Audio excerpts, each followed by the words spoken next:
Do you want me to tell you a little bit more about the project? Yeah, we get sure. Going? Unless you think that'll taint the... I don't think it'll taint it. Okay. I mean, it's not anything you haven't really heard yet. I basically was really interested in like the idea of radical change.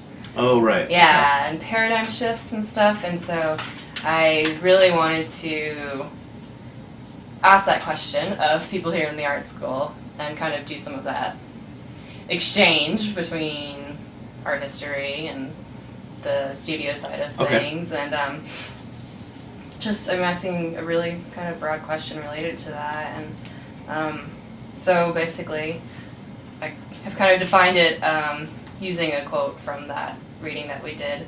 That wasn't Capra, was it? Or was that... No, this was Robert Irwin. Oh, that's The right, Change, Robert Irwin. right here. Yeah, okay. And so he kind of defines radical change as, or it says that radical change in our lives occurs when the methods of our time-worn practices, checked and rechecked, are unable to account for a growing accumulation of instances and questions to the contrary. If you need a reminder of what that was that day. But the question that I have been broadly asking, and if people are interested in kind of relating it to their artwork, I certainly am a fan of that, but you don't necessarily have to. But are there any moments that stick out as moments of radical change for you? Oh, man. If you want me to make it more specific, I can figure out a way to do that. No, not right now. Okay. Radical change. So going off of what Bobby Irwin? Good old Bobby Irwin. Good old Bobby Irwin. Basing my decision on what his... You don't have to. I mean, like on what his definition? Yeah, and his definition. I don't think you necessarily have to, because this is one of the things that I've been exploring, is if radical change for people is this slow accumulation, or if it's like one big moment or not. I mean, if it's one big moment that you can identify, that's, I think, equally legitimate as his growing accumulation of questions. Right. So an instance of radical change. Well, I guess first off it would be like my idea of that, because the way I think is like I need, like, I'm a very immediate, like I need things to happen, or I need like something I said, like I was writing the other day, and something that I wrote, which I found out just described me perfectly, was like everything at all, or everything at once, or nothing at all. And so, I mean, then when the term radical change is brought up, then I think automatically about like not a slow accumulation, or like all these events leading to one thing. I think of like one thing happening, which, I mean, in retrospect could be led to by all these, by like a chain of events or something, but like those two words, radical and change, I mean, for me that's like an event that, like, holy shit, that just happened. You know? And I don't necessarily try to, I mean, there are a lot of instances where I try to problem solve things just in general and figure out how things came to be, like, oh, this is this way because this happened or that. But when it comes to like my own idea of like this radical change, I'm not thinking that way. I'm thinking like, bam. Big events. Yeah. Does that make sense? Yeah, that makes sense. Okay. So, an instance of radical change, man. Well, coming here was one. That was definitely what I have been viewing as an almost like not so good. Not so good. Yeah, as well, because of not so good change, I should say. Doesn't mean it was a bad thing to have happen, but not so good change, because I realized before I moved here, I was like, okay, I'm ready to go, but now that I'm here, I'm like, well, shit, no, I want to be doing that again. You know, like working a job and like actually having money and... Yeah, 9 to 5 in it. so to speak. Yeah, I mean, I hated that idea, but Mhm. looking back on it, I was like, there was a lot more freedom, and for some reason, I don't know why, I associated graduate school with freedom. Probably just because I was stuck on the idea of art making. You know what I mean? So, I mean, I would say that was one. But now that well, yeah. Radical change. Radical change. I feel like Owen Wilson's character in The Royal Tenenbaums, where he's getting interviewed and he's like really fucking high. Not that I am that much, but no, that he, you know, which one I'm talking about. I've never seen Royal Tenenbaums. Never seen I it. know. So I know. he's getting interviewed Jiminy. and he's like really high, and he's just like, someone says something, and he's like just like starts spacing out. He's like starts making like these cougar sounds, like, wow, wow. And then he's like, okay, I gotta go, and then he takes up his microphone and just gets up. Heads and, up. Yeah. Because I was kind of starting to space out. It's okay. But I don't know, radical change. I guess moving here would be one. I think. Yeah, I mean, well, everybody has those. I don't think there's like one. I mean, even though I classify them as like events and not like progressions of whatever, everybody has those things. Like when you break up with somebody, that, Yeah. you know, like Yeah. that. Absolutely. And you know, that's like definitely a huge deal.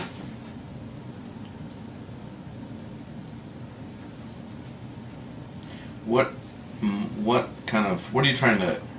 I mean, I've heard all kinds of things thus far from things that people grew up with, like in their childhood, that didn't seem different to them, but in a way maybe have shaped who they are, or like actual moments, like people who have broken their wrists, and that was a moment in which they had to like reassess the way that they approached making their work, or I mean, so far I've had a really broad range of responses, but also like similarities. Like several people who have said going to graduate school was a huge change for them for whatever reason. No reason yet has been the same necessarily. Yeah. Well, I think that for me personally, like definitely going to graduate school has been the most influential instance of radical change so far, because if something, like a lot of times events or instances of something happens, I tend to like just I move on pretty quickly. But that hasn't really, like, reacting to coming here and the kind of lifestyle shift and the change here hasn't been something that I've been able to shrug off. And because, you know, I think it has to do with that idea of like lifestyle change. And that, because if you go to take the idea of like if you break up with someone, or someone breaks up with you, or whatever, and a relationship ends, then like, yeah, I mean, I think your lifestyle will change ultimately, but at the same time, unless it's like a situation where like it happened because you're moving to graduate school, or it happened because something like that, you know what I mean, then it's like you have to deal with that going on in your life right now, in the current way you live your life. You know? Does that make sense? No, but like it affects like the people that you spend time with, or Yeah. the things that you do, or the places that you go. I mean, those are certainly altered based on whether or not you have, like, for example, like if you're in a relationship or not in a relationship, that absolutely is kind of a change that is responsive to that. Yeah, and I think that happens when you go to grad school as well, but just in a different way, you know? Because like, or maybe in a more subtle way, because essentially you're the one that's changing. Yeah. Everyone else is kind of like still doing their thing, you know, which could be viewed as if you in a relationship, but not necessarily, because if you have mutual friends, maybe you just don't see those people anymore. Right. Whereas like friends back home, they still exist, and I still talk to them. You know what I mean? But it's a different. It's like a Your relationship has changed. yeah. It hasn't ended. It's just changed. Mm-hmm. So, and I feel like that's something that people associate the word change with is like something ending. You know, like that, or at least that's sometimes what I could associate it with, like something ending, whether it's a lifestyle ending or a relationship or an era. You know what I mean? Yeah. Like that, that kind of thing. But yeah, something ending, change, end. That makes sense. As opposed to a shift. Almost. Yeah. Hmm. Do you view it as a shift? Sometimes. Yeah. No, I What do you mean by? I mean, I have an idea what you mean by shift, but what do you mean by shift?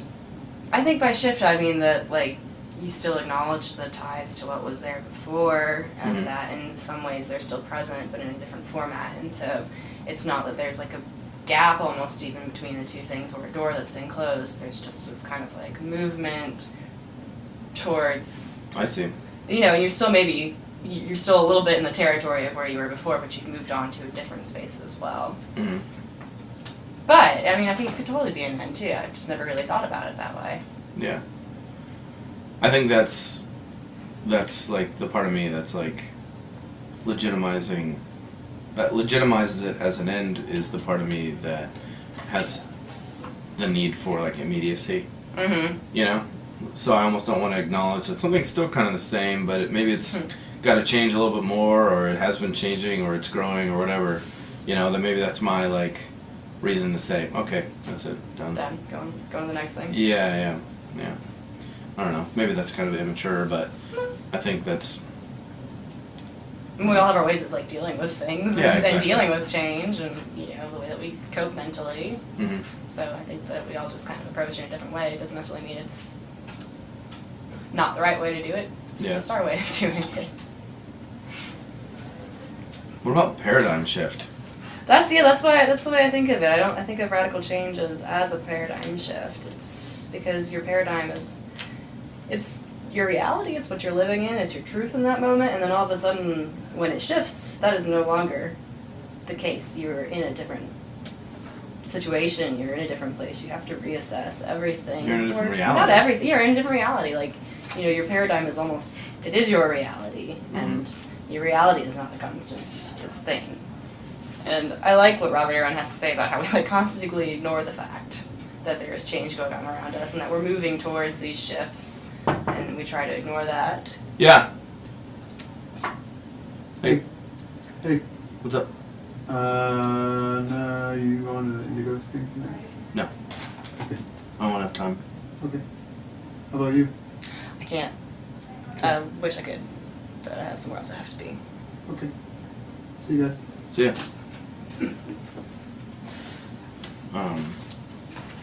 Yeah, I mean, I think that's like something that, I agree with, is that a lot of people don't acknowledge that or maybe even recognize it. And shit is constantly changing, like all the time. But it's so hard to realize that. Yeah. Maybe that's not what maybe it isn't. People like see it and they're like, oh, I don't want to talk about it, or I don't want to acknowledge it. But it's like you can't really. A lot of times you can't. It's like this whole thing of like it's kind of like having a argument with time. Mm-hmm. Like you don't agree with what time is doing, and then you just get into stupid conversations like, well, what is time really, and like all this, you know what I mean, like Yeah. that kind of shit. Yeah. Which, I mean, I could get into, but that's not really. That's like overlooking. That's like over complicating. You know what I mean? The issues Mm-hmm. or the idea. But yeah, I don't think a lot of people just like because everybody's like the now, and there's nothing ever changes in the now because the now is always the now. Yeah. The present. Yeah.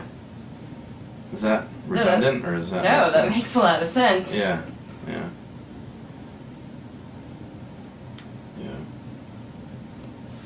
Well, I'm gonna prod you a tiny bit about change in your work. If you felt Sure. if you felt like, I mean, I'm sure that if graduate school has been kind of a radical change in your life, that okay, that it's had some kind of effect on your work, or maybe it hasn't. That the radical change of moving to grad school? Yeah, or any other kind of like radical change. I mean, it could be discovering a new artist or new medium even. I think of something as simple as that can all shift the way that you make. Well, huh. I mean, the easy answer would be coming here. Mm-hmm. You know, Mhm. that's kind of like, I already used that answer once. I mean, but No. you can expand upon, if there are definite ways, you can expand upon those ways. But, Well- I mean, I've talked to Patrick, talked about how coming to graduate school didn't necessarily change his work, it just changed his approach to making work and his kind of ability to make his work. I think I would agree with what he said. Mm. And that's kind of like what I was going to get into, Mhm. but that might be a more concise way of saying it. So what I meant by like I can't use moving to grad school or something, but like coming here, obviously there's a change in environment and the way that. So for me, it was like I lived on my own for like 4 years, and then before I came here, I moved back home. Mm-hmm. Because my lease was, there was like a weird lease thing, Awkward and I was time like, in yeah. between. So I then had like a studio in my mom's basement. Mm-hmm. So I had to go from like living in I had an apartment where I like pretty much just lived in my studio. Yeah. And that's the way that I like it. That's probably why this room looks the way it does. So it went from that to kind of shifting a little bit, moving back to my mom, where I wasn't necessarily living in the studio. It was like, it was still there, it was in the same building, the same house, but it was almost like this thing that was just kind of like this, like, okay, that's always there. Yeah. Where like coming here, my artwork artwork evolves no matter what. Right. And I think it's done more. It's done more of that than necessarily change. It's evolved a little bit, but I mean, I still have the same style. Mm-hmm. I still do things pretty much the same way, but I have to work around other people now, Mm-hmm. which is something that I never had to do because I never wanted to do. I never put myself in that situation. I always wanted it to be, I rely on myself to Your get- time, your yeah, space, exactly. your work. Yeah. And so having to learn how to do that Mm-hmm. and have the studio be something separate from my living quarters, Mm-hmm. those two things I think have altered the way that I view the quote-unquote studio and Mhm. view like art making in general, because I had to find a new route, not something totally Yeah. different, but just kind of like a different way of like adapting to what was going on.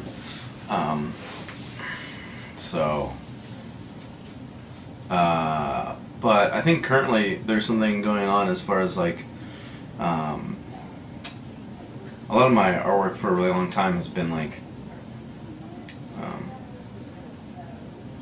influenced by architecture and design and like schematics and like Mhm. blueprints and that kind of shit, and it's kind of, it can be the end result, the end product can be kind of like a cold, at least initially, like visually, it can be a very cold thing, because you're working with lines Right. and Geometry. and like that kind of stuff. And so I think coming here, a little bit towards the end of last semester, and then this semester, I've been like, okay, so I can do something really well. I can either screen print really well, or I can make art that is visually interesting. So, okay, I know how to do that, but then is there any kind of like passion in what's going on? You know, is there any kind of like humanity in it? And maybe not. Yeah, I guess humanity. Yeah. I think humanity is. Yeah. That makes sense. And so that's been something I've been trying. That's something that I've been thinking about and trying to figure out. And so earlier in the semester, I had a studio visit with a visiting artist who I'm now friends with. He's a great guy. That's cool. Marnix Everart. He's from Belgium, and Yeah. I remember when he came to visit right before you guys went over there. yeah, Right. yeah, like the week before, Yeah, the week or, before or something. something. Yeah, and so he's a great guy. I feel like we could easily find the same humor in situations and find kind of stuff, but he's, I think, a little bit more refined. But I mean, I kind of posed that question to him. You know, I hung up a lot of my work and a lot of drawings, and I asked him that, and he was like, well, how can you expect people to find, or even yourself to find passion or humanity or whatever in cold lines and cold shapes and, you know, like this cold kind of imagery? It's like, how can you do that without incorporating some kind of humanity in your artwork? And so that's, since then, that kind of totally made sense to me, and I had never really thought about it like that. So since then, I've been trying to find a way to do that. Most recently, it's been involving this little astronaut that I've drawn. You might have seen him when you came. Yeah, I see him over there. Yeah. But I initially drew that guy last semester for something else. Right, I remember seeing him in here in your studio early in the semester when we came by and visited. Right. I think I saw some drawings that you'd done. Yeah. And so he's been kind of like, I'm kind of like attached to that idea as like the space cadet, you know, and like the different meanings of what that is. Like space cadet, like is it like an astronaut, or is it, you know, how we say, oh, that dude's a fucking space cadet. Yeah, you know, and so I like that idea of maybe putting myself in that role. Being the space cadet. Possibly, yeah, being that end thing and kind of like create it, and then using what I've already had as far as like the industrial and kind of like cold environments that I've been creating in my artwork as possibly environments for this person to live in. Which, I mean, makes sense. If I want that character to be me, then it makes sense. You know? Because I essentially created these worlds, and so who else to be in it? At least at first. To be... You're the first to explore the worlds Yeah. you're creating. I mean, Yeah. that's your right as the artist. Yeah, exactly. You have to be the first to go to that territory. Yeah. To see if it's, you know, cool or not. If other people want to go there. If other or people not, want to yeah. fucking hang out there. But yeah, so that's been something that has kind of changed a little bit. You know, I mean, I'm still working in the same, as far as like my line and like my style, I'm still working in the same way. But it's just kind of like, you know, finding a way to incorporate finding a way to incorporate like other people, or finding a way to incorporate other people into my world by incorporating more of myself into my artwork. Does that make sense? It makes a lot of I sense. feel like I should fucking write that down. You should write that down. I'm writing it down. If you want me to.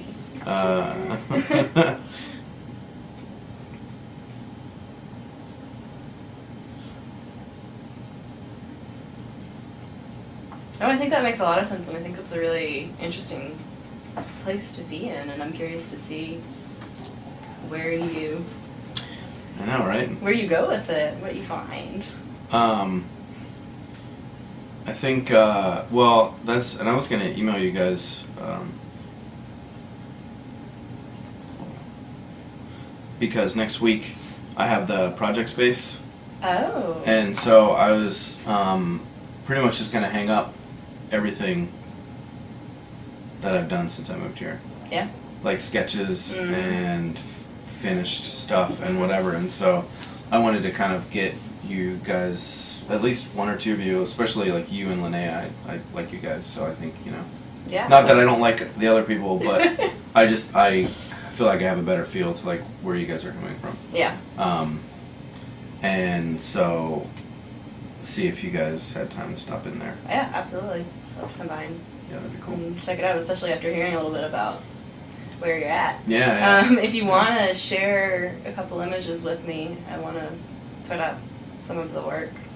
Oh, for this thing? Yeah, Sure. alongside it, just to kind of give people a sense of maybe the relationship between what you talked about and the visual and stuff. So Yeah, I'll send you an email. Okay. I just gotta make a note on a receipt.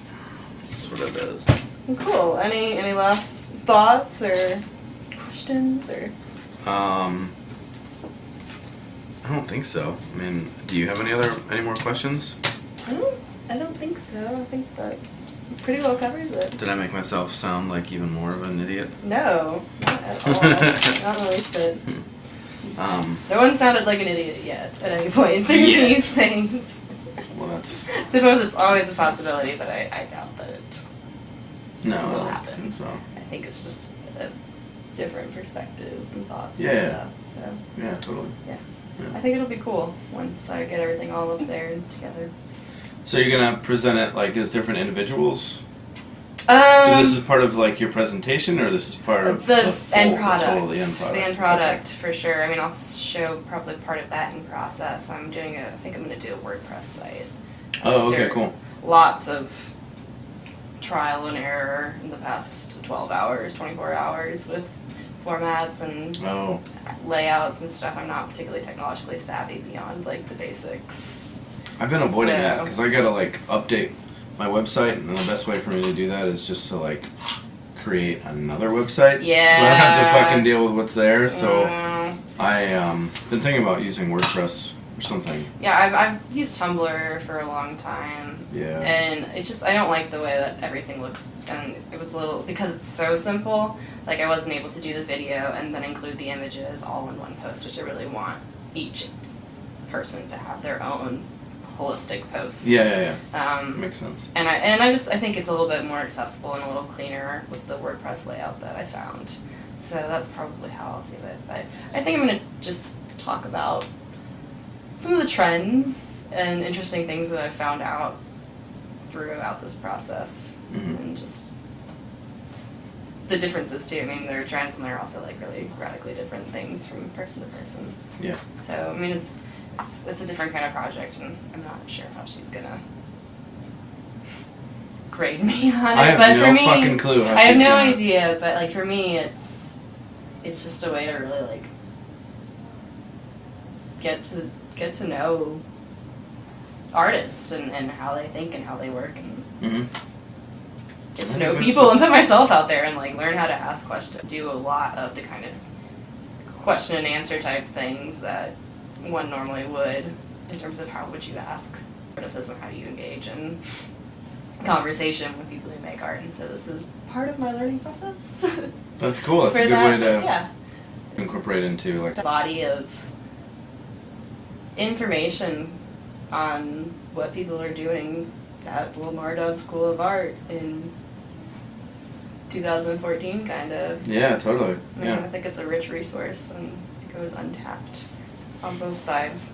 Because Yeah. Ben Britton and I were talking about how, he feels like there's a lot of resources in art history that never get used in terms of bringing people over to sit in on critiques or present something to a class, about the research particularly that like the contemporary art historians do. So, Yeah. and my thesis topic is on exhibiting dance Oh, okay, right. in right. major 'Cause you- museums. Yeah. And he's teaching a class next semester that is kind of on similar issues of performance and Cool. stuff. So he's like, well, maybe you can come talk to my class next semester. It's just, it's partially about making those connections and Mhm. making, like, after Courtney's interview, I kind of want to go back and ask her the same question in 3 years, having talked to her about where she was at and everything. Right. So, yeah. I'm still not really sure what it's going to look like when I present it, but